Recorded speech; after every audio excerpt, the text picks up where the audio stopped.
దేవుని వలన మనకు కలిగిన ధైర్యం ఏంటి అంటే, ఆయన చిత్తానుసారంగా మనం ఏది అడిగినా ఆయన మన మనవి ఆలకిస్తారు.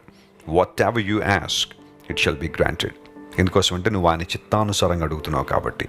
ప్రార్థనలో ఎదగండి, ప్రార్థన జీవితంలో ముందు కొనసాగండి. ఆయన చిత్తాన్ని తెలుసుకుని ఆయన ఉద్దేశాల ప్రకారం మనం ముందు కొనసాగలిగితే మన ప్రతి అవసరాన్ని దేవుడు తీరుస్తాడు.